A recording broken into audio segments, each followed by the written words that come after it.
नमस्कार साथियों, जय देवभूमि उत्तराखंड। और साथियों, देवभूमि ऑनलाइन में फिर आप सभी साथियों का एक बार फिर से स्वागत है। और बहुत बड़ी दुख भरी खबर के साथ कि जैसे कि हमारे बहुत सारे साथियों ने, युवाओं ने पटवारी लेखपाल का एग्ज़ाम दिया होगा पिछले 8 दिसंबर को, और आज फिर से खबर आ चुकी है कि पटवारी लेखपाल का एग्ज़ाम जो है, जो पेपर था, एग्ज़ाम हुआ था, तो पेपर फिर से लीक हो चुका है। तो क्या बताएं, क्या कहें। पहाड़ों के हालात पूरे देश में भी चर्चा का विषय बना हुआ है। जोशीमठ कि पहाड़ रहे नहीं, खिसकते जा रहे हैं, सब कंपनियों के हवाले हैं। और अब जो उत्तराखंड वासियों को है, यहाँ आते हैं ना टुटियाल, बस वही बनना पड़ेगा। क्या करें, जो थोड़ा बहुत पढ़े लिखे थे वो सब कंपनियों के हवाले हैं, और कुछ पढ़े लिखे तैयारियों पर लगे भी रहते थे, लेकिन अब उनके दिमाग में एक ही डर है कि एग्ज़ाम तो दे रहे हैं, कहीं लीक ना हो जाए, और हो भी वही रहा है साथियों। तो इसलिए मन बहुत व्यतीत है, व्याकुल है, बहुत निराशा है। आज आप सभी के समक्ष इसी निराशा भरी अपनी मुस्कान को और अपने निराशा भरे चेहरे को लेकर हाजिर हूँ। दिल का दर्द बयां नहीं कर सकता हूँ किसी से, क्या कहें। ये अकेले मेरा दर्द नहीं है साथियों, मेरे जैसे आप सभी लोगों और कई, जो मैं तो कुछ भी नहीं आप लोगों के सामने में, कई हमारे साथी ऐसे हैं जिन्होंने दिन रात ऐसी मेहनत करी है और अपनी नींद त्याग कर सुबह 4 बजे उठकर रात को 10, 11, 12 बजे तक पढ़कर एग्ज़ाम दिया होगा। और वो लोग आज फिर से देखिए उन्हें क्या देखना पड़ रहा है, क्या सुनना पड़ रहा है, इसकी हमने बिल्कुल भी उम्मीद नहीं करी थी। खासकर वो भी लोकसभा आयोग, यानी कि हमने सोचा चलो यूके SSS से घोटाला हो गया है। अब एक उम्मीद थी हमें, जो है यूके PSC से, लोकसभा आयोग से, लेकिन आयोग ने हमारे साथ फिर क्या करा, फिर से धोखा। और ये देखिए, आप तुरंत कहीं भी आप न्यूज़ सुनिए, आज का न्यूज़ सुन के हमारे जितने भी युवा हैं, जितने लोगों ने भी ये एग्ज़ाम दिया होगा पटवारी लेखपाल का, कहीं ना कहीं उनके दिल में निराशा होगी। और इसीलिए मैंने भी सोचा कि इस निराशा को मैं झेल नहीं पा रहा था, तो आप लोगों के सामने व्यक्त करूँ ताकि आप भी बताएं कि आपको कितना दुख है इस बात का, और आप क्या सोचते हैं, आपका क्या कहना है, आप जरूर आप कमेंट में मुझे बताएं। और साथियों, आज तो मैं बहुत ही निराश हूँ, और इस बारे में अपने ही लिए नहीं, आप सब लोगों के लिए, क्योंकि साथियों मैं जो भी है एक छोटी मोटी प्राइवेट जॉब कॉन्ट्रैक्टर पर कर रहा हूँ, उससे गुजारा अपना 2 वक्त की रोटी तो चल जाती है। लेकिन कई हमारे ऐसे गरीब परिवार के माँ बाप हैं जो अपने बच्चों को अभी तक केवल सरकारी, बेटा पढ़, सरकारी नौकरी लग जाएगी तेरी, पढ़ करके उन्हें दिन रात अपनी दिन भर की जो भी कमाई है उनके एग्ज़ाम देने के लिए, उनके फॉर्म फीस के लिए वो पैसे देते हैं, और उनके साथ इतना बड़ा अन्याय होता है। साथ ही इसका जिम्मेदार कौन है? देखिए, सरकारें आती हैं, जाती हैं, आएंगी, जाएंगी, इसमें हम लोग सरकार को ही कोसते रह जाएंगे, लेकिन सिस्टम और जो सिस्टम में बैठे प्रशासनिक लोग हैं, हम मुख्यमंत्री, प्रधानमंत्री, केवल नेताओं को ही गालियाँ देते हैं, लेकिन प्रशासन में भरे बैठे जो आदमी, कहीं ना कहीं इनका बहुत बड़ा अहम रोल है, जो हम लोगों के साथ छलावा कर रहे हैं। पिछले बार भी जब साथियों आपको याद होगा, मैंने एक वीडियो अपलोड करा था जब यूके SSS का जो एग्ज़ाम वीडियो वाला लीक हुआ था, तो इस बारे में मैं कैची धाम मंदिर में गया था और वहाँ मैंने आप सब लोगों के लिए दुआ मांगी थी और बोला था कि भगवान इन आरोपियों को जल्दी से जल्दी कड़ी से कड़ी सजा दे और इनको आपके सामने लाए, सम्मुख लाए। आपको अभी भी अगर यकीन नहीं है तो मैं इस डिस्क्रिप्शन में उस वाली वीडियो का लिंक दे दूंगा, आप उस लिंक को ओपन करके एक बार देख लेना कि मैंने कहा था कि नहीं कहा था।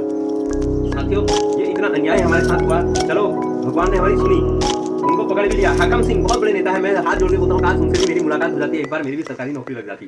लेकिन क्या करें, प्रशासन ने क्या कर लिया, उनका सरकार ने क्या कर लिया? कुछ भी नहीं। उनकी संपत्ति वैसी की वैसी है, केवल 6 साल के लिए पार्टी से निष्कासित कर दिया है, बाकी उनको जितने भी सुविधाएं, उनको फंड, वो सब मिलते रहेगा। उन्होंने इतना कमा लिया कि उनको कहीं रहने की जरूरत ही नहीं है। ऐसे लोग हैं, तो इन सब पर अंकुश कैसे लग सकता है?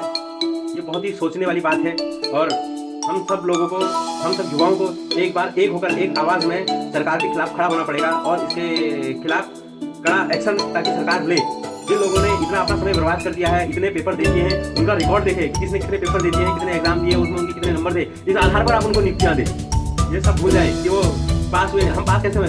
मैं आप लोगों को साथियों एक बहुत ही अहम बात बताता हूँ कि आज तक मैंने जितने भी एग्जाम दिए और उनमें मैं असफल रहा। मैंने अपनी लाइफ में आज तक 30 साल की उम्र होती है, और इस 30 साल की उम्र में मैंने कम से कम 60 एग्जाम दे दिए होंगे, गवर्नमेंट की, सेंट्रल गवर्नमेंट, स्टेट गवर्नमेंट, सभी लगा के। और इन 60 एग्जामों में मैं हर जगह असफल रहा, और मेरे को हंसी भी आ रही है साथियों, क्योंकि मैं आप सब लोगों को अपनी कमियां बता रहा हूँ, और अपने बारे में ये एक मजाक, एक हास्य का विषय बन सकता है। आप लोगों के लिए कॉमेडी हो सकती है, कुछ लोगों के लिए, लेकिन मेरे लिए बहुत गंभीर विषय है, क्योंकि मेरे चेहरे पर हमेशा ऐसे स्माइल रखी है, और भगवान की कृपा, बाबा जी नीमरोली के आशीर्वाद से मैं चाहता हूँ कि आप लोगों के, हमारे सबके चेहरे पर ऐसी ही उसी स्माइल बनी रही। लेकिन साथियों क्या करें, दुख अंदर से बहुत है, वो दुख हम आपको बस अपनी बातों से ही व्यक्त कर सकते हैं, लेकिन किसी की पीड़ा का एहसास हर कोई नहीं कर सकता है। केवल कोई समझदार, जो हमारी तरह जो व्यक्ति होगा, जो इस दुख को समझ रहा होगा, जो झेल रहा होगा, वही हमारे इस दुख के बारे में जान सकता है। तो मैंने इतने एग्जाम दे दिए हैं और मैं असफल रहा, और मैंने उस असफलता का कारण यही समझा, मैं इस बात से संतोष कर लेता था कि शायद हम में ही कोई कमी है, हम प्रॉपर समय नहीं दे पा रहे हैं, तैयारी नहीं कर पा रहे हैं, पढ़ नहीं पा रहे हैं। लेकिन साथियों, जब ये वीडियो वाला एग्जाम इससे पहले और भी कई एग्जाम लिख रहे हैं, लेकिन वो गंभीर विषय था, उसमें हमने भी पार्टिसिपेट किया था, हमारे भी काफ़ी अच्छे मार्क्स थे। लेकिन ये नॉर्मलाइजेशन वाला जो उसका सिस्टम था, उसी में घोटाला हुआ है। और उसके बाद अभी आपका पटवारी और लेखपाल वाला ये मामला सामने आ गया है। और इसके साथ अभी हमने अनुदेशक, कार्यशाला अनुदेशक और बोरिंग टेक्नीशियन का भी एग्जाम दिया है, मैंने भी, मेरे कई साथियों ने भी। और इसके साथ हमने सचिवालय सुरक्षा गार्ड का एग्जाम दिया था, और भी कई ऐसे एग्जाम दिए हैं कि हमारे पास गिनती नहीं है। बहुत ही ये सब क्या है, घोटाले की चपेट में है।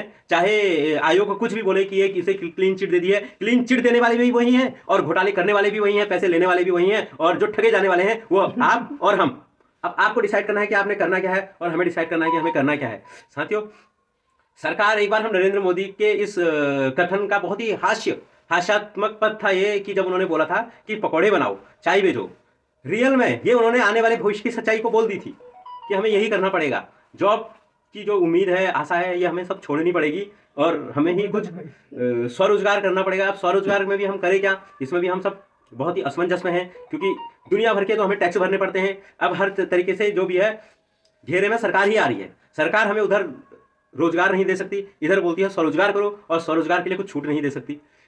तो आम आदमी है, जनसंख्या वृद्धि इतनी हो रही है, हर किसी को सुख सुविधा, आधुनिक उपकरण की जरूरत है, और इन सब के बीच हर किसी की जरूरतों को पूरा करने के बीच सरकार अपनी तरफ से अलग मजबूर है। लेकिन कुछ जो प्रशासनिक अधिकारी हैं, नेता हैं, वो हमारी इन सब चीज़ों का, हमारी जो कमजोरी है, इसका फायदा उठा रहे हैं। कुछ लोग हमारे ही बीच के, आपके कोई साथी होंगे, हमारे ही कुछ साथी होंगे, उनके पास पैसा होता है, वो घूस दे देते हैं। कुछ हमारी जो कमजोरी का फायदा वो भी उठा लेते हैं, क्योंकि वो दे सकते हैं, हम दे नहीं सकते हैं। तो इसलिए शायद हम कहीं अच्छी जगह पर नियुक्त नहीं है। शायद अगर हमारे पास भी देने वाला होता, इतना देने को आपके पास भी होता, तो शायद हमारी पोजीशन कुछ और ही होती। तो साथियों, 10 मिनट का ये वीडियो होने जा रहा है, तो इसी के साथ मैं अपनी वाणी को विराम देता हूँ। बस ये ही दिल के जज्बात थे जो आपके सामने बयां कर दिए, और इसमें अगर कोई भी त्रुटि होगी तो मैं आप सभी साथियों से क्षमा चाहूँगा, क्योंकि आप ही मुझे माफ़ करने वाले होते हैं, और आप ही मुझे इस वीडियो को शेयर करके आगे जन जन तक पहुँचाने वाले हैं। अब आपको जो लगता है कि ये बात अगर मैंने सही कही, तो इसे जन जन तक पहुँचाइए। और अगर आपको कहीं भी ये बात मेरी बुरी लगती है, तो ये वाला ऑप्शन भी आता है, डिसलाइक,